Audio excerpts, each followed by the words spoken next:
News insight supported by उपकार चक्की fresh आटा खाएर त हेर्नुहोस्। प्लम्बर पाइप्स र फिटिङ टिकिरहन्छ चलिरहन्छ। स्वास्थ्य र शक्तिको लागि उपकार हनी।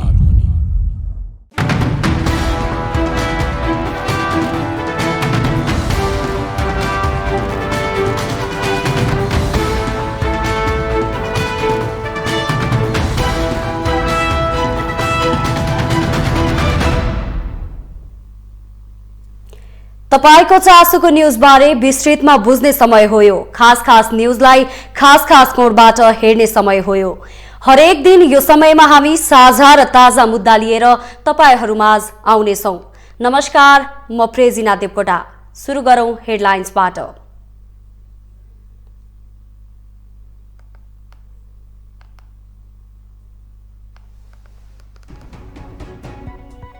पाँच दिनभित्र न्यूनतम साझा कार्यक्रम ल्याउने सत्ता साझेदार दलहरूबीच सहमति। एमाले अध्यक्ष ओली संयोजक, मन्त्री परिषद विस्तारमा समय लाग्न सक्ने।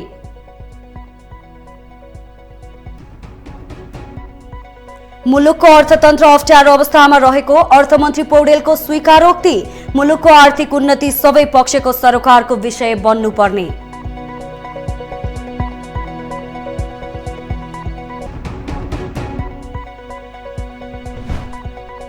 सुरक्षा निकायका पदाधिकारीहरूले राजनीतिक पार्टीका नेताहरूसँग भेट्नु परे पूर्व स्वीकृति लिन गृह मन्त्रालयको निर्देशन। बिना स्वीकृति भेट गरे कारबाही हुने।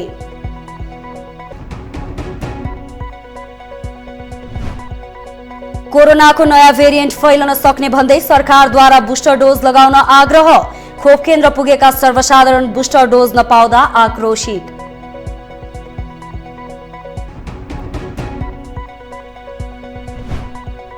र ए डिभिजन लीग फुटबल फागुन 19 गतेदेखि गर्ने एन्फा र क्लबबीच सहमति।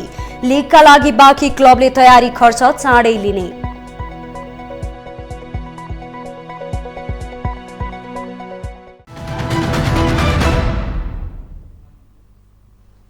सत्ता साझेदार दलहरूले 5 दिनभित्र न्यूनतम साझा कार्यक्रम बनाउने सहमति जुटाएका छन्। बिहीबार प्रधानमन्त्रीको सरकारी निवास बालुवाटारमा बसेको बैठकमा नेकपा एमालेका अध्यक्ष केपी शर्मा ओलीलाई संयोजक समेत तोकेको छ। उपप्रधानमन्त्री एवं गृहमन्त्री रवि लामिछानेका अनुसार संयन्त्रमा हरेक दलका एक जना रहनेछन्। ओली नेतृत्वको संयन्त्रले 5 दिनभित्र सरकारको न्यूनतम साझा कार्यक्रम बनाउने सहमति पनि भएको छ।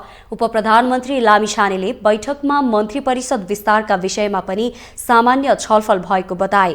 उनले मन्त्री परिषदमा क्षमताका आधारमा सांसदहरूलाई जिम्मेवारी दिने विषयमा छलफल भएको उल्लेख गर्दै मन्त्री परिषद विस्तार हुन समय लाग्न सक्ने बताए। यो प्रमुख सत्ता साझेदार दलको संयोजकको रूपमा हामीले एमाले अध्यक्ष आदरणीय केपी शर्मा ओलीलाई हामीले संयोजकका रूपमा अगाडि बढाउने निर्णय भयो र 5 दिनभित्र एउटा न्यूनतम साझा कार्यक्रम तय गर्ने भन्ने निर्णय गर्यौं र त्यसपछि अब मन्त्रीमण्डल विस्तारका विषयमा छलफलहरू चले र मन्त्रीमण्डल विस्तार गर्दाखेरि क्षमताका आधारमा मेरिटोक्रेसी भन्छौँ त्यसका आधारमा चाहिँ हामीले विस्तार गर्ने भन्ने विषयमा छलफल भयो। मूलभूत रूपमा चाहिँ न्यूनतम साझा कार्यक्रमका लागि कसरी अगाडि बढाउने, सदस्यहरू कसरी तोक्ने भनेर हरेक राजनीतिक दलले एक जना प्रतिनिधि तोकेर त्यसको ड्राफ्ट तयार गर्ने र 5 दिनभित्र यसलाई तयार गर्ने प्रमुख निर्णय चाहिँ यही मात्र।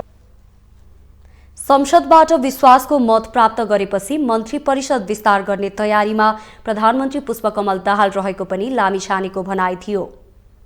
प्रधानमन्त्री एवं माओवादी केन्द्रका अध्यक्ष पुष्पकमल दाहाल, एमाले अध्यक्ष ओली, राष्ट्रिय स्वतन्त्र पार्टीका सभापति रवि लामिछाने र राप्रपा अध्यक्ष राजेन्द्र लिङदेन सहभागी भएको बैठकमा मन्त्रालय भागबण्डा बारे पनि छलफल भएको लामिछानेले बताए। नेपाली कांग्रेस र नेकपा माओवादीको गठबन्धन वर्षौं टिक्ने भनिरहँदा प्रधानमन्त्रीको पदको लोभका कारण नेकपा एमाले र अन्य दलको सहमतिमा नयाँ सत्ता गठबन्धन निर्माण भयो। देशको राजनीतिक, आर्थिक र सामाजिक निकासका लागि साझेदारी भएको नेकपा एमालेको तर्क छ। अब सत्ता गठबन्धनमा माधव कुमार नेपाल नेतृत्वको नेकपा एकीकृत समाजवादी पनि थपिने एमाले नेताहरूको दावी छ। यस्तो अवस्थामा नेकपा एमालेको अबको कदम कस्तो रहनेछ भन्ने विषयमा कुराकानी गरेका छौं। सहकर्मी ऋषि खतिवडाले नेकपा एमालेका स्थायी कमिटी सदस्य खिमलाल भट्टराईसँग गरेको कुराकानी अबको क्रममा।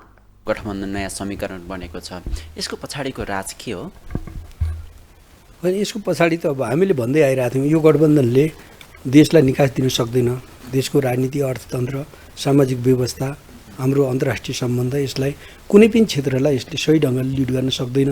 हामीले यो भनिरहेको थियौँ, यो भत्किनै पर्छ भन्ने हाम्रो भनाइ थियो। र पछिल्लो पटक कमरेड प्रचण्डले आफूलाई सुधार गर्नुभयो र कमरेड प्रचण्डले सही बाटो लिनुभयो। त्यसलाई हामीले पनि आफूलाई लचक रूपमा प्रस्तुत गऱ्यौँ र चाहिँ अहिले चाहिँ यो एउटा राजनीतिक घटनाक्रम सही ढङ्गले अगाडि बढेको स्थिति छ। अब अहिलेको जनताको म्यान्डेट अनुसार चाहिँ जे जति सम्भव उपायहरू हुन्छ देशको राजनीतिलाई सही ढङ्गले अगाडि बढाउनको निम्ति त्यही कर्ममा चाहिँ हामीहरू लागिरहेछौँ। त्यही नै हो। हिजो अध्यक्ष केपी ओली विरुद्ध चाहिँ प्रचण्डले लगाउनु भएको 19 आरोप पत्र चाहिँ फिर्ता लिएको, अनि व्यवहार त फिर्ता भयो। मैले फिर्ता लिएँ भनेर उहाँले भन्नुभएको छैन, तर व्यवहार त उहाँ बारदली चढ्नुभयो। बारदलीबाटै उहाँहरू दुवैजनाले होइन हात हल्लाएर नेपाली जनतालाई चाहिँ अभिवादन गर्नुभयो र एउटा देशको राजनीतिलाई सही ढङ्गले अगाडि बढाउँछौँ भनेर भन्नुभयो। ओलीले अघिल्लो दिनसम्ममा पनि प्रचण्डलाई सहयोग गर्न सकिन्न भनेर विभिन्न कार्यक्रममा भन्नुभएको थियो, तर भोलिपल्ट सरप्राइज दिनुभयो। यसको पछाडिको कारण चाहिँ के हुनसक्थ्यो? काङ्ग्रेसलाई कतै यो समीकरण भत्कियोस् नि भन्ने अन्तिमसम्मको चाहना भएर नै हो कि त्यसको पछाडिको राज के थियो? यो समीकरणबाट देश अगाडि जाँदैन भन्ने त हामीले भनि नै रहेको थियौँ। देशको जिम्मेवारी पुरा हुँदैन, यो भत्ताभङ्ग भइसक्यो देशको अवस्था। उहाँहरू यो अयोग्य असक्षम काङ्ग्रेसलाई बोकेर चाहिँ यो हिँडेर पार लाग्दैन भनेर हामीले भनिरहेको थियौँ। अब हाम्रो पार्टीको तर्फबाट हामीले सम्झाउने जति सम्झाइरहेको थियौँ र जहिलेसम्म काङ्ग्रेसको पुच्छर भएर नेकपा माओवादी केन्द्र हिँडिरहन्छ तबसम्म हाम्रो सम्बन्ध हुँदैन। तोडेर आउनुहुन्छ भनेदेखि वेलकम गर्न हामी तयार छौँ। बालकोटको ढोका खुल्ला छ, च्यासलको ढोका खुल्ला छ, हामीले भनिरहेको थियौँ। उहाँ छोडेर आउनुभयो, हामीले स्वागत गऱ्यौँ। उहाँ लचक हुनुभयो, उहाँ चाहिँ सुधार आफूलाई सुधार गर्नुभयो, सही बाटोमा आउनुभयो, हामीले उहाँलाई साथ दिएर अगाडि बढेका छौँ। अब माधव नेपालको पनि चर्चा गरौँ यति बेला, किनभने एकीकृत समाजवादीका अध्यक्ष माधव नेपाल चाहिँ नेकपा एमालेबाट फुटेर अहिले त्यो तरिकाले बस्नुभएको छ, राष्ट्रिय दल पनि बन्न सफल हुनुभएको छैन। अब माधव कुमार नेपाललाई चाहिँ नेकपा एमाले स्वागत गर्न तयार छ कि छैन सरकारमा र पार्टीमा पनि? होइन, अब उहाँ त अब माधव नेपालले अब सोच्नु पऱ्यो, उहाँहरूको बाटो गलत थियो भन्ने कुरा त पुष्टि भइ नै सक्यो, जनताले नै भनिदिएको स्थिति छ। अब माधव नेपालले बुझ्नुहुन्छ कि बुझ्नुहुन्न भन्ने कुरा मात्रै हो। नभए जनताले राष्ट्रिय पार्टी पनि मानेन। 10 जना सांसद अरूको टेको पुडो लाएर उहाँहरू हुनुभएको छ। उहाँहरूलाई पार्टी कार्यालय चलाउने पनि कसरी धौधौ परिसक्यो नि। बुद्धनगरमा अब पार्टी कार्यालय खोलेर दुःख पाएर किन बस्नु पऱ्यो होइन? जनताले त भनिदिइसक्यो नि यो राष्ट्रिय पार्टी पनि होइन, यसलाई हामीले मान्दैनौँ, यो पार्टी नै होइन, जनताले भनिदिइसके। भनिसकेपछि अब माधव नेपालले आफूले विगतलाई चाहिँ समीक्षा गरेर अगाडि बढ्नु पऱ्यो। अब बालकोटको ढोका, च्यासलको ढोका, एमालेको ढोका त खुल्ला छ। यति बेला एकदम ठुलो छाती बनाएर हामीले खुल्ला गरेका छौँ। आउँदा भइहाल्यो, उहाँलाई चाहिँ रोक्छौँ हामीले भनेकै छैनौँ। अब पावर सेयरिङको कुरा पनि छ, राष्ट्रपति सभामुख, उपसभामुख, उपराष्ट्रपति र प्रदेशहरूको पनि विषयहरू उठिरहेको छ। यसमा पावर सेयरिङ चाहिँ कसरी गर्नुहुन्छ? भइसकेको छ नि त। नेकपा एमाले राष्ट्रपति लिने कुरा, सभामुख लिने कुरा भइ नै सकेको छ। अरू पोस्टहरूको कुरा पनि अब हुँदैछ। त्यस कारणले यसमा समस्या हुँदैन। यो त करिब टुङ्गेकै विषय छ नि। पार्टीगत हिसाबले टुङ्गिया छ, व्यक्तिगत हिसाबले छलफल भइरहेछ।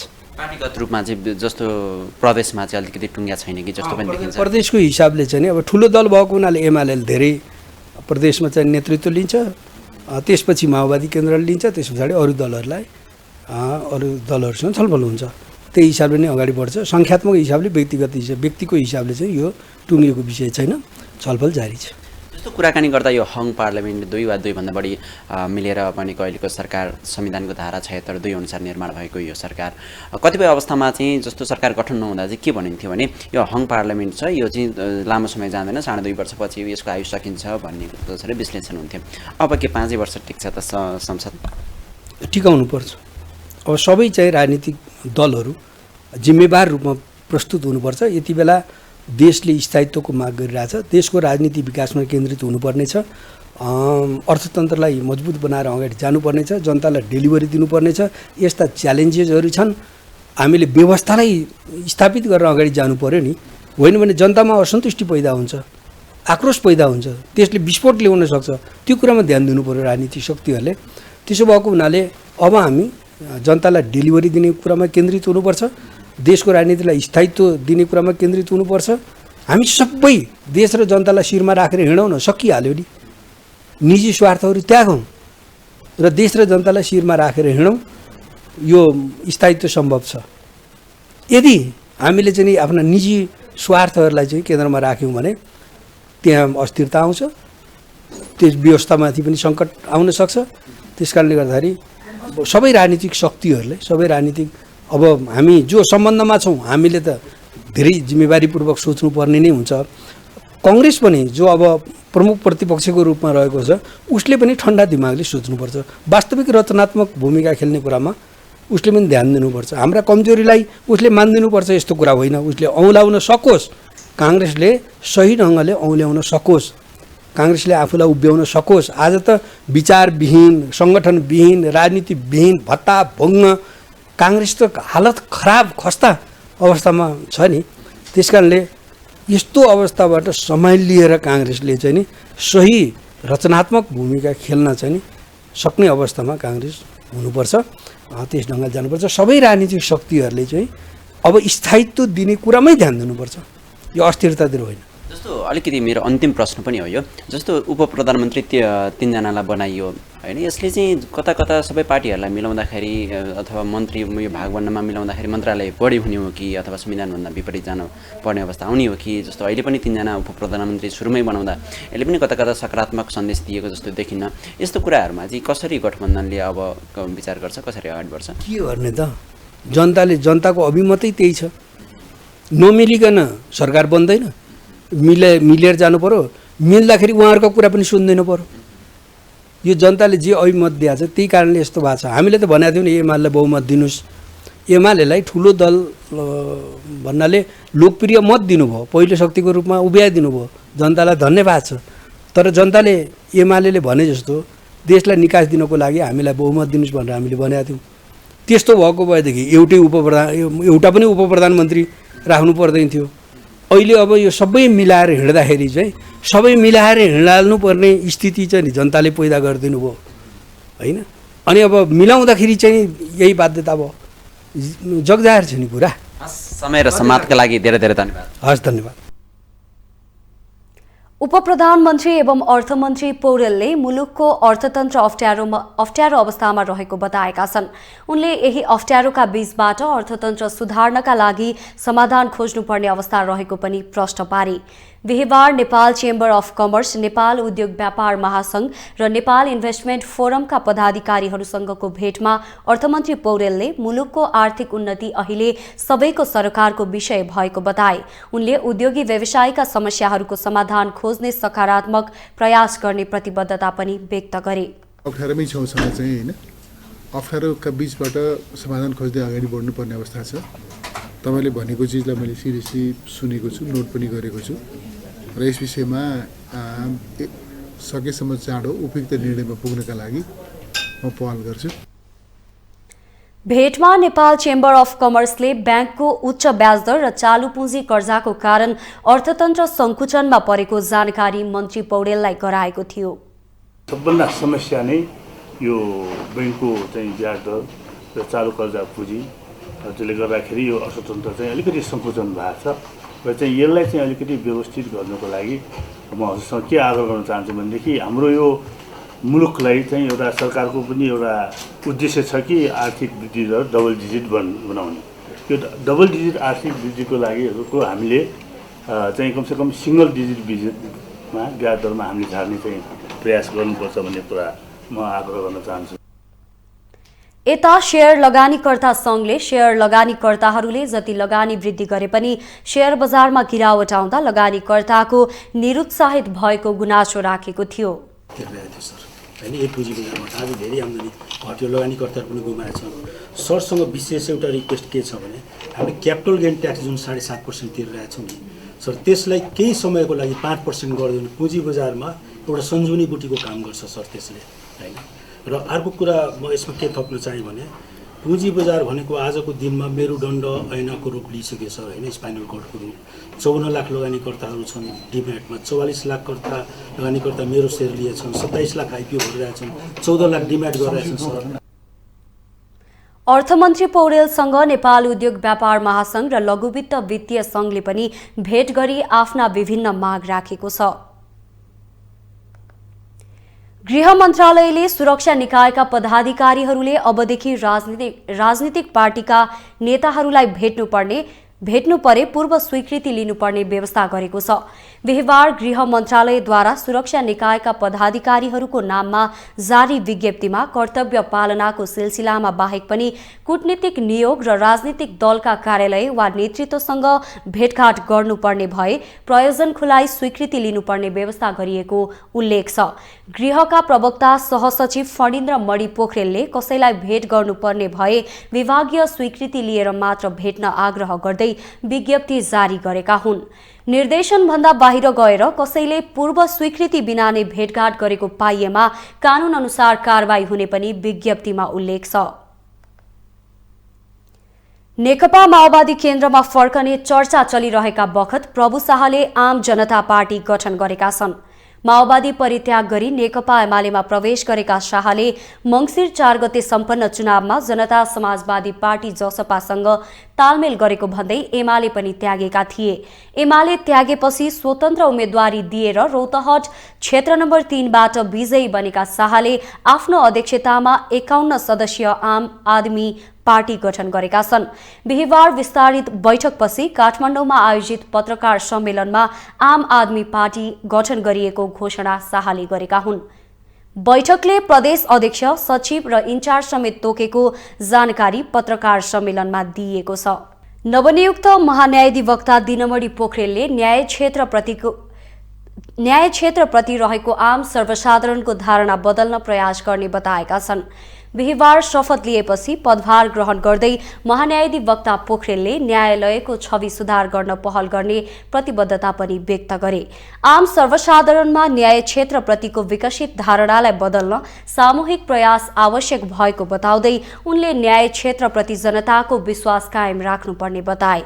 आफू हिरोइजम विश्वास गर्ने नभई सबैभन्दा उत्तम उपाय प्रयोग गरेर काम गर्ने व्यक्ति भएको बताउँदै महान्यायाधिवक्ता पोखरेलले न्याय क्षेत्रको गरिमा बढाउने काममा नै आफू प्रतिबद्ध रहने बाचा गरे। पहिलो दायित्व भनेको बाहिर पब्लिक पर्सेप्सनमा बन्या जस्तो होइन है, यहाँ धेरै राम्रा चिजहरू पनि छन्, यसलाई सुदृढ गरेर लान सकिन्छ। हामी लोएस्ट पोइन्टमा छैनौँ, हामी हाइएस्ट पोइन्टमा जान सक्ने स्थिति छ भन्ने कुरा हामीले अनुभूत गराउन सक्यौँ भने हामी सरकारी वकिल भएको, महान्यायाधिवक्ता भएको, कानुन व्यवसायी भएको, न्यायाधीश भएको एउटा गौरव गर्ने वातावरण बन्न सक्छ। महान्यायाधिवक्ता पोखरेलले कार्यकाल कति समय हुन्छ भन्नेतर्फ ध्यान नदिई काम गर्ने पनि बताए। आफूले टेकेको संस्था र यससँग जोडिएको जिम्मेवारी एवं काममा सुधारका लागि भोलिदेखि नै पहल थाल्ने पनि उनको भनाइ थियो। देशभर चिसो बढेसँगै वातावरणमा पनि यसको नकारात्मक प्रभाव देखिन थालेको छ। चिसोबाट बच्न आम सर्वसाधारणले प्रयोग गरेको विकल्पको कारण वातावरणमा पनि यसको असर देखिएको हो। एक रिपोर्ट।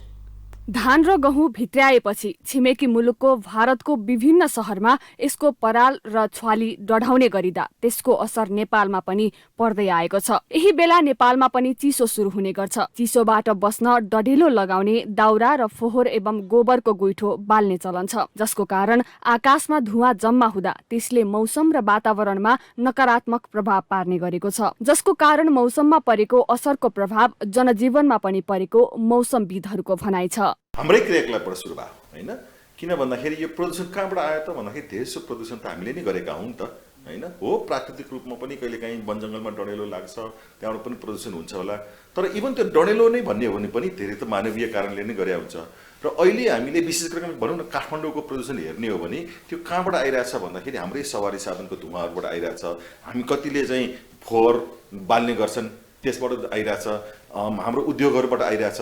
यी सबै हाम्रै क्रियाकलापबाट आइरहेकोले मानव नै त्यो प्रदूषणको जिम्मेवार हो। चिसो मौसममा प्राकृतिक रूपमा पनि पानी पर्दैन भने बतास पनि चल्दैन, जसको कारण विभिन्न उद्योग, कल कारखाना सिर्जित धुवाँ र धुलो वायुमण्डलमा नै थुप्रिएर बस्छन्, जसको कारण आकाश धुम्म हुने र प्रदूषण अझै बढ्ने गरेको छ। प्रदूषण त चिसोमा बढ्छ हेर्नुहोस्, दुईटा कारणले। एक प्राकृतिक कारणले, पानी पर्दैन, पानीले जुन प्रदूषणलाई फ्लस गर्नुपर्ने हो त्यो गर्न सक्दैन, हावा पनि राम्रोसँग बहदैन, त्यसले गर्दाखेरि प्रदूषण बढ्छ। र दोस्रो कारण भनेको यो बेला हामी प्रदूषणका स्रोतहरू थप्छौँ, जस्तै फोहोर बाल्ने गर्छौँ इत्यादि। अझ एउटा कुरा त राम्रो के भएको छ भन्दाखेरि यसपालि काठमाडौँका इट्टा व्यवसायीहरूले आफ्नो इट्टा भट्टाहरू सञ्चालनमा ल्याइसकेका छैनन्। अरू बेला भए यति बेला इट्टाको प्रदूषण पनि थपिन्थ्यो, तर त्यो अहिले थपिया छैन। मेन अहिले कोइलाको मूल्य एकदमै उच्च भएकोले र बजारमा पुरानो इँटाको स्टक बाँकी भएकोले त्यो आएको छैन। त्यो आएपछि थप अलिकति प्रदूषण बढ्छ। यी कारण पनि विभिन्न उद्योग, कल कारखाना र मानव समुदायबाट उत्पन्न हुने फोहोरजन्य वस्तुहरूलाई सही तरिकाले व्यवस्थापन गर्न आवश्यक रहेको वातावरणविदहरूको भनाइ छ। मानव सिर्जित यस्ता समस्याको दीर्घकालीन उपाय नखोजी चिसो मौसममा हुने वायु प्रदूषणले झनै विकराल अवस्था ल्याउने देखिन्छ। चिसो मौसममा दम, रुगाखोकी, मुटु र फोक्सो सम्बन्धी समस्या बढ्ने र यसमा प्रदूषणले झनै नकारात्मक भूमिका खेल्ने हुँदा सचेत हुन जरुरी रहेको छ। छिमेकी मुलुक चीन र भारतमा कोरोना भाइरसको नयाँ भेरिएन्ट BF7 को लहर फैलिरहेको छ। खुला सिमानाका कारण नेपालमा पनि नयाँ भेरिएन्टको संक्रमण फैलिन सक्ने भन्दै स्वास्थ्य तथा जनसङ्ख्या मन्त्रालयले कोभिडको बुस्टर डोज लगाउन आग्रह गरेको छ। तर बुस्टर डोजका लागि खोप केन्द्र पुगेका सेवाग्राहीहरू भने बुस्टर डोज नपाएको गुनासो गरेका छन्। एक रिपोर्ट। छिमेकी मुलुक चीन र भारतमा कोरोना भाइरसको नयाँ भेरिएन्ट BF7 तीव्र रूपमा फैलिरहेको छ। नेपालमा पनि यसको संक्रमण फैलन सक्ने भएकाले सतर्कता अपनाउन आग्रह गरिएको छ। र यसै विषयमा कुराकानी गर्नका लागि आज हामीसँग हुनुहुन्छ स्वास्थ्य तथा जनसङ्ख्या मन्त्रालयका प्रवक्ता डाक्टर सञ्जय कुमार ठाकुर। सर, स्वागत छ यहाँ। धन्यवाद, नमस्ते। सर, यो अहिले चाहिँ नयाँ भेरिएन्ट देखिएको छ चीन र भारतमा, नेपालमा यसको अवस्था चाहिँ कस्तो छ, संक्रमणको अवस्था? यस्तो छ, अब इन्टरनेसनल मिडियाहरूमा र WHO ले पनि पुष्टि गरे अनुसार चीनबाट फेरि नयाँ भेरिएन्ट BF7 तपाईँले भनेअनुसार त्यो देखिएको छ। र त्यसको पहिलाको जुन हाम्रो डेल्टा भेरिएन्ट थियो नि त्योभन्दा कम घातक छ, घातक त्यति छैन जति डेल्टा भेरिएन्ट थियो। तर यसको अहिले प्रारम्भिक प्रतिवेदन अनुसार यसको तीव्रता, संक्रमण फैलिने तीव्रता अलिकति स्पिड बढी छ। एकजनाले 16 देखि 18 जनासम्म 1 घण्टाभित्र पनि सार्न सक्ने, र त्यही भएर अहिले एउटा ठुलो पपुलेसन यसको चपेटामा छ, इन्फेक्सन फैलिरहेको छ। हिजोको डाटा अनुसार 91 देशमा पनि गइसक्यो, इन्क्लुडिङ जापान, ब्राजिल, अनि अमेरिका, कोरिया, धेरै ठाउँमा गइसक्यो। र यो डिसेम्बरभित्र इन्डियामा पनि विभिन्न प्रदेशमा फाटफुट रूपमा देखिएको छ र 10 जनासम्म देखिएको भन्ने सुने हो मिडियाहरूबाट आएको रिपोर्ट अनुसार। तर इन्डियामा त्यस्तो फास्ट गतिमा फैलिएको अहिलेसम्म पुष्टि भइसकेको छैन। जो 10 जना देखेको अस्तिसम्म त 4-5 जना थियो, अब अहिले अलिकति बढेको छ, किनभने त्यो चाइनाबाट अरू ठाउँबाट आएको, इन्डिया आएको मान्छेहरूमा छ। तर नेपालमा BF7 अहिलेसम्म पुष्टि भइसकेको छैन, आएको छैन। अहिलेसम्म जाँचको रिपोर्टमा ओमिक्रोनको अरू भेरिएन्ट देखिए पनि यो BF7 देखिएको छैन। तर विश्वव्यापी अहिले आवागमन भएको हुनाले र खास गरी इन्डियासँग हाम्रो आवत जावत अलिक बढी नै हुने, खुला सिमाना भएको हुनाले इन्डियामा देखियो, लार्ज स्केलमा देखियो, नेपालमा पनि त्यो नहुने हुँदैन, आइहाल्छ, चाँडै नै आउँछ। र विदेशबाट पनि हाम्रो आवागमन राम्रै छ। त्यही भएर सङ्क्रमणको जोखिममा नभएको होइन, हामी जोखिममा हौँ। तर अहिले नै आत्तिहाल्नु पर्ने, डराइहाल्नु पर्ने छैन। सतर्कता अपनाउन हामीले आग्रह गरेको कारण पनि त्यही हो, किनभने कुनै शङ्कास्पद बिरामी छ, बाहिरबाट आएको छ, लक्षणहरू छ भने अनि बाहिरबाट आएको सम्पूर्णलाई निगरानी गर्नु, चेक जाँच गर्नु, लक्षण छ भने त्यो एन्टिजेन टेस्ट नाकामै गर्न। 14वटा नाका खुला, नाका सीमा नाका इन्डियासँग छ र 2वटा चाइनासँग छ र 2टा चाहिँ अन्तर्राष्ट्रिय विमानस्थलमा हामीले सम्पूर्ण ठाउँमा सतर्कता अपनाउन हेल्थ डेस्कलाई भनेका छौँ र त्यहाँ एन्टिजेन टेस्टिङ पनि गर्न भनेका छौँ। र त्यहाँ पोजिटिभ देखियो भने स्वास्थ्यकर्मीको सल्लाह लिन भन्ने र त्यहाँबाट होम क्वारेन्टाइनमा जाने हो कि अस्पतालमा भर्ना हुने, त्यो लक्षणको आधारमा उहाँहरूले सल्लाह दिनुहुन्छ, त्यो अनुसार गर्नुहुन्छ। विदेशी नागरिकको हकमा 2टा विमानस्थलमा यो QR कोड भएको भ्याक्सिन सहितको प्रमाणपत्र चाहिन्छ, नभए हुँदैन। किनभने भ्याक्सिनले चाहिँ इन्फेक्सन बचाउँछ, इन्फेक्सन हुनबाट बचाउँछ र इन्फेक्सन आफूमा कम कम भयो भने अरूलाई सार्नबाट रोक्छ। अर्को कुरा नेपालमा यो भेरिएन्ट आइहाल्यो भने पनि अब हाम्रो अब स्पेकुलेसन अनुसार भनौँ न अनि साइन्टिफिक रिपोर्ट अनुसार इन्डियामा पनि 90% जति कोभिड भ्याक्सिनेसनको कभरेज भनेर उहाँले क्लेम गर्नुभएको छ। त्यही भएर पनि यो फास्ट गतिमा फैलिएको देखिएन। तर अरू देशमा पनि भ्याक्सिनेसन कभरेज राम्रै थियो, तर त्यहाँ फास्ट रेटमा फैलिएको छ। तर भ्याक्सिनेसन कभरेज राम्रो भएको ठाउँमा अलिकति स्लो रेटमा हुन्छ र फेरि लागिहाल्यो भने पनि धेरै सिरियस रोग हुने सम्भावना कम हुन्छ, आइसियुमा लोड कम हुन्छ र डेथ रेट पनि कम हुन्छ भन्ने कुरा प्रारम्भिक रिपोर्टहरूले देखाएको हुनाले नेपालमा रिस्क छ। त रिस्क भइहालेमा पनि हाम्रो कोभिडको भ्याक्सिन चाहिँ लिएको 83% भन्दा बढी पपुलेसन एडल्ट पपुलेसनमा भएको हुनाले त्यति धेरै पहिलाको जस्तो एकदमै कार्यलाग्दो अवस्था आउला जस्तो त्यस्तो देखिँदैन। त्यही भएर हामीले आह्वान गरेका छौँ दुईटा कुरा, एउटा जनस्वास्थ्यको मापदण्डहरू स्ट्रिक्ट रूपमा फलो गर्ने, अर्को चाहिँ नि बुस्टर डोज लिने। र बुस्टर डोज अहिले आउने भ्याक्सिन नयाँ भ्याक्सिन पनि छ, यसले ओमिक्रोनको भेरिएन्टलाई पनि काम गर्छ। हुन त पुरानोले पनि गरिरहेको छ, त्यही भएर अहिलेसम्म हामीले धेरै मात्रामा सङ्क्रमण देखिया छैन नेपालमा। तर नयाँ भेरिएन्ट नयाँ भ्याक्सिनले झन् नयाँ भेरिएन्टलाई कभर गर्छ कि भन्ने छ। त्यही भएर अब बुस्टर लिने तेस्रो डोज लिने अहिलेसम्म 38% मात्रै छ। हाम्रो 83% मध्ये 38%ले मात्रै लिनुभएको छ। त्यो बाँकी धेरै ह्युज जनसङ्ख्या अहिले तेस्रो डोज लिनबाट वञ्चित हुनुहुन्छ। उहाँहरूले यदि तेस्रो डोज टाइममै लिनुभयो भने नयाँ भेरिएन्ट आए पनि हाम्रो लार्ज स्केलमा त्यो ट्रान्समिसन हुँदैन, सङ्क्रमण हुँदैन र ठुलो सङ्ख्यामा एकैचोटि मान्छे बिरामी हुँदैन र हाम्रो स्वास्थ्यको इन्फ्रास्ट्रक्चरमा पनि त्यति लोड पर्दैन। एउटा कुरा। अर्को कुरा सरकार लेभलबाट हामीले दुईटा कुरा गरेका छौँ। एउटा चाहिँ नि जति पनि 14वटा नाका छ इन्डियासँग र दुईटा चाइनासँग र दुईटा इन्टरनेसनल एयरपोर्टमा हामीले इडिसिडी मार्फत त्यहाँको हेल्थ डेस्कलाई पुरै निगरानी बढाउन भनेका छौँ। परिपत्र नै गरेका छ र त्यहाँ निर्देशन दिएको छ र अलिकति कडाइ गरेका छ। निगरानी गर, निरीक्षण गर, शङ्कास्पदलाई जाँच्ने र जिन सिक्वेन्सिङ पनि गर्ने, सो द्याट जिन सिक्वेन्सिङबाट थाहा हुन्छ नयाँ भेरिएन्ट आएको छ कि छैन। त्यो भइरहेको छ र त्यसमा अहिलेसम्म फेला परेको छैन। एउटा त्यो क्वारेन्टाइन र सीमा नाकामा एउटा चेकपोस्टहरूमा त्यो राम्रोसँग हेल्थ डेस्कले काम गर्ने भनेका छौँ र स्थानीय तह, प्रदेश र सम्पूर्ण तहले यसमा आफैले स्वस्फूर्त रूपमा पनि सम्पूर्ण संयन्त्रहरू परिचालन गर्नुपर्ने हामीले अनुरोध पनि गरेका छौँ। किनभने सम्पूर्ण कुरा यहाँबाट मात्रै पनि हुँदैन। यहाँबाट हुने कुराहरू एउटा हो पोलिसी निर्देशन भयो, तर त्यहाँबाट लोकल लेभलबाट पनि लोकल सरकारले, स्थानीय सरकारले, म्युनिसिपालिटीहरूले, प्रोभिन्सले पनि आफ्नो लेभलमा यसलाई गाइडलाइन मानेर गर्न पनि हामीले प्रेरित गरेका छौँ। त्यो अनुसार कतिपयले गरे पनि छ, अहिले मिडियामा पनि आइरहेको छ, झापामा पनि देखिएको छ, बिरगञ्ज पनि देखिएको छ, अरू ठाउँमा पनि गरिराख्नु भएको छ। हामीले सर्नै नदिने र सर्नबाट जोगाउने र लार्ज पपुलेसन एकैचोटि इन्फेक्टेड नहोस् भनेर दुईटा कुरा चाहिँ नि जनता लेभलबाट हामी सम्पूर्णलाई आह्वान गर्छौँ र गर्नु पनि पर्छ। त्यो एउटा के जनस्वास्थ्यको मापदण्डहरूलाई जीवनशैलीमै अपनाएर त्यो मास्क लगाउने र भिडभाडमा नजाने र हात सेनिटाइज गर्ने त्यो गरिराख्नु भयो भने धेरै हदसम्म कम हुन्छ र तेस्रो मात्रा बुस्टर डोज हुन्छ भ्याक्सिनको त्यो लगाउनु भयो भने मलाई लाग्छ त्यो ठुलो सङ्ख्यामा हामीलाई आघात पुर्याउँदैन जस्तो लाग्छ। यो तेस्रो मात्रा बुस्टर डोज लगाउने कुरामा चाहिँ लगाउनु भनेर आग्रह गर्नुभएको छ। तपाईँले भर्खर पनि भन्नुभयो यो दुईटा कुरामा एउटा दुईटा बुस्टर डोज पनि भयो। अनि यसमा चाहिँ अब अहिले कस्तो देखिरहेछ भने खोप केन्द्रमा मान्छे खोप लाउन जाँदाखेरि चाहिँ खोपको अभाव देखिएको छ। यसमा चाहिँ के भनिदिनुहोस्? यस्तो छ, अस्ति दोस्रो मात्रा डोज लगाइसकेपछि फ्यामिली हेल्थ डिभिजनले र म्यानेजमेन्ट डिभिजनले हाम्रो व्यवस्था गर्ने हो खोपको। अनि त्यतिखेर के भन्दाखेरि रियलाइजेसन तेस्रो डोज लगाउने सङ्ख्या एकदमै कम भयो। मान्छेले अब लगाउन छोडे अनि जति भन्दाखेरि पनि जति रिक्वेस्ट गर्दाखेरि पनि तेस्रो डोज लगाउने सङ्ख्या एकदमै कम भएपछि त्यो बिचमा धेरै भण्डारण थियो हामीसँग भ्याक्सिन। त्यही भएर त्यो बिचमा थप चाहिने किन्ने अवस्था थिएन। किनभने किन्यो भने त्यो सानो स्मल पिरियड हुन्छ एक्सपायरीको, एक्सपायर भयो भने त्यो धनको क्षति हुन्छ र डिमान्ड बेसमा यहाँबाट लोकल लेभलमा जहाँबाट डिमान्ड आउँथ्यो त्यहाँ पठाउने गरेको थियो। अहिले पनि 10वटा जिल्लामा उहाँहरूले पठाउनु भएको रेकर्ड हामीले दिनुभएको छ। त्यहाँ 10वटा जिल्ला बाहेक अरू ठाउँमा अभाव भएको हुनसक्छ, तर अब छिट्टै 2 हप्ताभित्रै त्यो पाइपलाइनमा आइसकेको छ, त्यो आउँदैछ।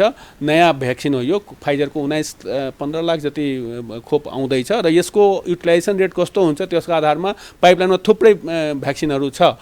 अनि उहाँहरूले अर्डर गरेर 2 हप्तामा 3 हप्ता मगाइराख्नुहुन्छ, त्यसमा अभाव हुँदैन। अहिलेलाई जे भए पनि यो डिमान्ड बढ्यो भने जति पनि भ्याक्सिन एभाइलेबल हुन्छ।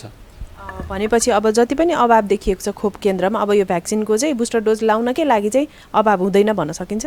हुँदैन। त्यही भएर जनमानसले पहिला डिमान्ड गर्नु पर्यो। डिमान्ड आएपछि लोकल लेभलले प्रदेश मार्फत यहाँ माग गर्नुहुन्छ अनि हरेक ठाउँमा अहिले जति जे रहल पल्छ त्यो लगाइराखे पनि भयो। अब बाँकी चाहिने 2-3 हप्ताभित्र त्यो भ्याक्सिन आउँछ र त्यो भ्याक्सिन पनि अत्यधिक मात्रामा लगाउने यदि जनमानस आउनुभयो भने अझै पनि थप भइरहेको छ। अनि पहिला जस्तो भ्याक्सिनै नपाउने अनि टाइम लाग्ने एकदमै विश्वव्यापी एकदमै अभाव थियो नि, त्यस्तो अवस्था छैन। हाम्रो 90 लाख खोप जति एस्योर्ड छ, जुन बेला पनि ल्याउन सकिन्छ। खालि एक्सपायर नहोस् भनेर, किनभने यहाँबाट मुभ गरेपछि फेरि 10 हप्ताभित्र खोप लागेन भने त्यो एक्सपायर हुन्छ, काम लाग्दैन, त्यो फाल्नुपर्ने हुन्छ। त्यही भएर उहाँहरूले लटमा मगाउँदै हुनुहुन्छ र लटमा डिमान्ड आएअनुसार पठाउनुहुन्छ। जहाँबाट डिमान्ड आउँछ त्यहाँ पठाउनुहुन्छ। सकेसम्म हरेक स्थानीय तहमा पठाउने कोसिस हुन्छ हाम्रो, किनभने हरेक ठाउँमा भ्याक्सिनेसन चाहिन्छ। किनभने बुस्टर डोज सबै ठाउँले का मान्छेले लगाउनु भयो भने नयाँ भेरिएन्ट आयो अथवा यसपछिका भेरिएन्ट आयो भने पनि एउटा इम्युनिटी हुन्छ र त्यसले कडा रोग लगाउन पाउँदैन, एकैचोटि धेरै सङ्ख्यामा सार्न पाउँदैन। अनि त्यो भएपछि हामीले त्यसै त्राहिमाम अवस्था आउँदैन। देखियो भने चाहिँ यहाँको व्यवस्थापन चाहिँ कस्तो छ सर, के भन्न सकिन्छ? मैले अघि भने नि, एउटा त सङ्क्रमण देख्नै नपाउँ भने जस्तो छ। त्यही भएर क्वारेन्टाइन चेकपोस्टहरू जुन नाकाहरूमा छ त्यो हेल्थ डेस्कहरूलाई निगरानी बढाउन कुरा गरेका छौँ, हामीले निर्देशन दिएका छौँ र त्यहाँ निगरानी गर्ने, जाँच गर्ने अनि क्वारेन्टाइन गर्ने कुराहरू भइ नै राखेको छ र यसलाई थप कडाइ गर्नलाई अब अवस्था हेरेर गर्ने हो। अब त्यसपछि कस्तो अवस्था आउँछ त्यो अनुसार गर्ने हो। एउटा त्यो भयो गभर्मेन्ट लेभलबाट। अर्को चाहिने अनि हाम्रो इन्फ्रास्ट्रक्चर जुन हेल्थ इन्फ्रास्ट्रक्चर छ देशैभरिको त्यहाँ अलर्ट मोडमा राखिएको छ र त्यहाँ भर्ना पनि एकदमै अहिले त न्यून छ, छँदै छैन। अनि भयो भने उपचार गर्नलाई infrastructure wise, ICU wise, ventilator wise, health worker wise कमी हुँदैन, पक्कै पनि कमी हुँदैन। त्यही अनुसार हामी तयारीमा छौँ। धन्यवाद सर। उहाँ हुनुहुन्थ्यो स्वास्थ्य तथा जनसङ्ख्या मन्त्रालयका प्रवक्ता डाक्टर सञ्जय कुमार ठाकुर। उहाँसँग हामीले सङ्क्रमणको विषयमा समग्र विषयमा कुराकानी गर्यौं। छिमेकी मुलुक चीन र भारतमा कोरोना भाइरसको नयाँ भेरिएन्ट BF7 को लहर फैलिरहेको छ। खुला सिमानाका कारण नेपालमा पनि नयाँ भेरिएन्टको संक्रमण फैलिन सक्ने भन्दै स्वास्थ्य तथा जनसङ्ख्या मन्त्रालयले कोभिडको बुस्टर डोज लगाउन आग्रह गरेको छ। तर बुस्टर डोजका लागि खोप केन्द्र पुगेका सेवाग्राहीहरू भने बुस्टर डोज नपाएको गुनासो गरेका छन्। एक रिपोर्ट। कोभिडको बुस्टर डोज लगाउनका लागि रविन्द्र श्रेष्ठ र उनका परिवारका सदस्य वीर अस्पतालको खोप केन्द्र पुगे। उनले यसभन्दा अघि कोभिड विरुद्धको फाइजर खोप लगाएका थिए, तर उनले फाइजर खोपको मौजदात सरकारसँग नहुँदा बुस्टर डोज लगाउन पाएनन्। ती वडाहरूले घर घरमै गएर डाटा लिएर त्यहीँ दिँदा पनि हुन्थ्यो नि, किन फ्याँक्नुपर्ने? अघि कुरा गर्दा यहाँ त लाखौँ पिस होइन फ्याँक्नु पर्ने, त्यो किन भयो त? त्यो कमिसन तन्त्र फ्याँक्न पायो भने अर्को किन्न पायो? आउनु त बुस्टर डोज किन त खाली हात जाँदैछु, फेरि अब डिसेम्बर फर्स्ट विक भन्छ, फेरि त्यो लट आउँदा पनि फेरि मार्च अप्रिलसम्म घर घरमा गएर दिँदा त्यो सकिने चिज फेरि सायद एक्सपायर होला, फेरि फ्याँक्नु फेरि किन्ने, टेन्डर राखेर किन्ने, त्यही प्रक्रिया हो भने न जनताको हातमा पुग्छ होइन। भने त त्यही इम्पोर्टर र एक्सपोर्टर यिनीहरूकै खल्टी भन्नु त होला नि।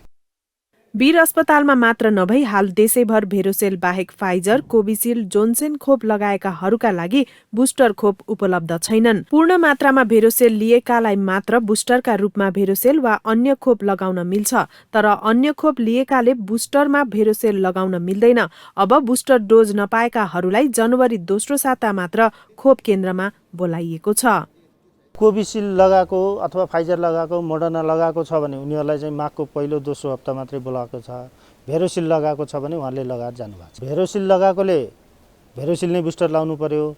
अब कोभिसिल्ड लगाएको छ भने अथवा फाइजर लगाएको छ, मोडर्ना लगाएको छ, जोन्सन लगाएको छ भने तिनै भ्याक्सिनहरू नै चाहिन्छ, यो भेरोसिल्ड दिन मिल्दैन।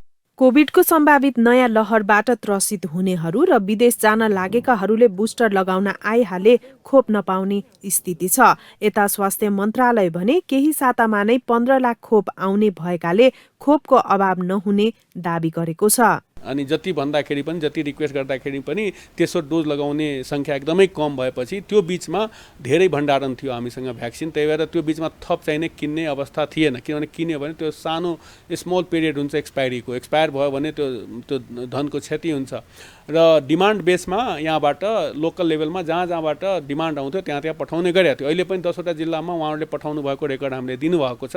त्यहाँ 10वटा जिल्ला बाहेक अरू ठाउँमा अभाव भएको हुनसक्छ, तर अब छिट्टै 2 हप्ताभित्रै त्यो पाइपलाइनमा आइसकेको छ, त्यो आउँदैछ। नयाँ भ्याक्सिन हो यो, फाइजरको 15 लाख जति खोप आउँदैछ र यसको युटिलाइजेसन रेट कस्तो हुन्छ त्यसको आधारमा पाइपलाइनमा थुप्रै भ्याक्सिनहरू छ। स्वास्थ्य मन्त्रालय स्रोतका अनुसार हाल वयस्कका लागि चिनिया खोप भेरोसेल बाहेक अन्य खोप नेपालमा उपलब्ध छैन। 5 देखि 11 वर्षसम्मका बालबालिकाका लागि बुस्टर डोजका रूपमा उपयोग गर्न सकिने करिब 5 लाख मात्रा फाइजर खोप भने स्टकमा छ। यस्तै चीनको सिनोभ्याक खोप करिब 40 लाख मात्रा भए पनि हालसम्म यो खोप बुस्टरका लागि विश्व स्वास्थ्य संगठनबाट प्रस्तावित गरिएको छैन। चीन र भारतमा कोभिडको नयाँ भेरिएन्ट फैलिरहेको अवस्थामा नेपाल सरकारले बुस्टर डोज लगाउन भनेको छ, तर खोप केन्द्रमा भेरोसेल बाहेक अरू खोप नपाउने स्थिति छ। यसैबीच नेपालमा पनि संक्रमितको संख्या बढ्न थालेको छ। पछिल्लो 24 घण्टामा 14 जना नयाँ संक्रमित फेला परेका छन्। भोलि पुस 15 गतेदेखि नेपालमा दर्ता नभएका मोबाइल फोन सेटमा सिम कार्ड नचल्ने भएको छ। नेपाल दूरसञ्चार प्राधिकरणले आगामी शुक्रबारदेखि एमडीएमएस पूर्ण रूपमा कार्यान्वयनमा ल्याउने भएको हो। उक्त सिस्टम पूर्ण रूपमा लागू भएपछि नेपालमा दर्ता नभएका मोबाइल फोन बन्द हुनेछ। एक रिपोर्ट। नेपाल दूरसञ्चार प्राधिकरणले पुस 15 शुक्रबारदेखि mobile device management system MDMS पूर्ण रूपमा लागू गर्ने भएको छ। यो सिस्टम लागू भएपछि भन्सारमा दर्ता नभएका मोबाइल फोन सेट चल्ने छैनन्। प्राधिकरणले मोबाइल सेटको गैरकानूनी आयात, बिक्री, वितरण तथा प्रयोगलाई निरुत्साहित गरी थप व्यवस्थित गर्न चोरी भएका तथा हराएका मोबाइल सेटको ट्र्याकिङ र ब्लकिङ गर्ने भएको हो। 15 गते पछि ल्याएका मोबाइल भन्सारको डेस्कहरू, भन्सार कार्यालयहरूमा डेस्क नै राखेको हुन्छ। उहाँहरू डिजिटल डिस्प्ले पनि गर्नुहुन्छ है। त्यसपछि चाहिँ त्यहाँबाट चाहिँ प्रज्ञापन पत्र लिने, त्यसपछि हाम्रो mdms.nta.gov.np मा चाहिँ हाम्रो चाहिँ फर्म छ, त्यो फर्ममा चाहिँ फर्म भर्ने, अनि त्यसपछि हामी रेजिस्ट्रेसन भइहाल्छ। भन्सार ऐन 2064 अनुसार गत भदौ महिनाभन्दा अघि विदेशबाट आउने नेपालीले निजी प्रयोगका लागि आफ्नो साथमा ल्याउँदा पहिला एमडीएमएस प्रणालीमा दर्ता गर्नुपर्नेछ। दर्ता प्रक्रियाका लागि मोबाइल सेटहरूमा 15 डिजिट नम्बर सहितको भन्सार घोषणा गरी भन्सार कार्यालयबाट प्रज्ञापन पत्र लिई प्रणालीमा अद्यावधिक गरेर मात्र प्रयोग गर्न सकिनेछ। भदौ 30 सम्म रेजिस्ट्रेसन भएको लाई हामी अटोमेटिक रेजिस्ट्रेसन गरिदिएका छौँ। त्यो त बन्द हुने कुरै भएन। भदौ 30 पछि जुन मोबाइलहरू आइरहेछ त्यो रेजिस्ट्रेसन कतिले गराउनु भएको छ, कतिले गराउनु भएको छैन। त्यसमा पनि हामीले के छ भने 15 दिनको हामीले छुटै दिएका छौँ। फरेन पनि आउँदाखेरि 15 दिनसम्म चाहिँ कम्युनिकेसन विहीन नबनाउन् भन्ने उद्देश्यले नै हो। यहाँ आइसकेपछि आफ्नो रेजिस्टर गर्न टाइम लाग्छ हो, त्यो सबैको लागि 15 दिन हामीले उदाउट रेजिस्ट्रेसन पनि चलिरहेछौँ हो। त्यसपछि चाहिँ के छ भने रजिस्टर गरौँ हैन भन्ने उद्देश्य नै हामीले राखेका छौँ। व्यक्तिगत प्रयोजनका लागि ल्याइएका मोबाइल सेट प्रज्ञापन पत्र सहित राहदानी, नागरिकता, राष्ट्रिय परिचय पत्रका आधारमा अनलाइन मार्फत नेपाल दूरसञ्चार प्राधिकरणको वेबसाइटको एमडीएमएसमा दर्ता गराउन सकिनेछ। नेपालभित्रै मोबाइल खरिद गर्दा पनि खरिद मोबाइल सेट नेपाल दूरसञ्चार प्राधिकरणको एमडीएमएस प्रणालीमा दर्ता भए वा नभएको यकिन गरेर मात्र मोबाइल सेट प्रयोग गर्न प्राधिकरणले जनाएको छ। यसअघि प्राधिकरणले असोज 1 गतेदेखि यो प्रणाली परीक्षणका रूपमा सञ्चालनमा ल्याएको थियो। प्राधिकरणले असोजिएता व्यक्तिगत तवरबाट ल्याइएका मोबाइल दर्ता गरेर मात्र प्रयोगमा ल्याउन सार्वजनिक सूचना जारी गरेको थियो। प्राधिकरणले गत भदौ मसान्तसम्म प्रयोगमा रहेका जुनसुकै मोबाइल आफ्नो प्रणालीमा स्वत दर्ता गरिसकेको छ। नेपाली फुटबलको मुख्य league A division league football आगामी फागुन 19 गतेबाट सुरु हुने भएको छ। लगातार खेलको मिति सरिरहेको अवस्थामा ए डिभिजन लिग प्रति नै अन्यल उत्पन्न भएको थियो, तर ए डिभिजन क्लबहरू र एन्फा बीचको सहमतिपछि लिगको मिति तय भएको हो। एक रिपोर्ट। शहीद स्मारक ए डिभिजन लिग फुटबल प्रतियोगिता फागुन 19 गतेबाट सुरु हुने भएको छ। अखिल नेपाल फुटबल संघ एन्फा र ए डिभिजन क्लब बीच बिहिबार बसेको बैठकले लिग फागुन 19 गतेबाट सुरु गर्ने सहमति बनेको छ। लिग डबल राउन्ड रोबिनको आधारमा हुनेछ। लिगको मिति तय गर्न एन्फाले बिहिबार ए डिभिजनका लागि 14 क्लबलाई बैठकमा डाकेको थियो। बैठकले लिगको मिति तय गर्न एन्फा र क्लब बीच सहमत जुटाएको छ। यसअघि एन्फाले पुस 26 गतेबाट लिग गर्ने निर्णय गरेको थियो, तर सहभागी क्लबले समयमै तयारी खर्च नभएपछि लिग निर्धारित समयमा नहुने भएको हो। एन्फाले पुस 7 गतेसम्म सहभागी क्लबलाई दर्ता गर्ने समय सीमा तोकेको थियो, तर एन्फाले अघिल्लो सिजनकै 7,50,000 र यसपटकको तयारी खर्च 15 लाख नदिएपछि क्लबहरू असन्तुष्ट थिए। यद्यपि त्रिभुवन आर्मी क्लब र चर्च बोइज क्लबले तयारी खर्च लिएका थिए। माकीले भने चाँडै तयारी खर्च लिने सहमति भएको छ। यसपटक ए डिभिजन लिगमा चर्च बोइज र खुमलटार युथ 3 डिभिजनमा बढुवा भएका छन्। लिगको टुङ्गो नै नलाग्दा पनि सङ्कटा र चर्च बोइजले भने खेलाडीहरू अनुबन्धन गरिसकेका छन्। सङ्कटाले राष्ट्रिय टिमबाट खेलिसकेका सुनिल बल र आयुष घलान सहित 6 खेलाडी अनुबन्धन गरेको छ। सुनिल र आयुषसँगै राष्ट्रिय टिमकै मिडफिल्डर सुरजज्यू ठकुरी, डिफेन्डर गौतम श्रेष्ठ र निशान खड्का तथा गोलकिपर टेकेन्द्र थापालाई अनुबन्धन गरेको हो। यसैगरी चर्च बोइजले भने राष्ट्रिय फुटबल टिमका फरवार्ड अञ्जन विष्टलाई अनुबन्धन गरेको छ। यसपटकको 14 टिममा church boys united, friends club, Himalayan Sherpa club, Jawalakhel youth club, Khumaltar youth club, Machhindra football club, Manang Marsyangdi club, Nepal APF club, Nepal police club, new road team, Sankata boys sports club, Satdobato युवा क्लब, 3 स्टार क्लब र त्रिभुवन आर्मी क्लब रहेका छन्। देश विदेशका यस्तै विभिन्न विषयवस्तुसँग हामी तपाईलाई जोडिरहनेछौँ न्युज इनसाइटमा। नमस्ते।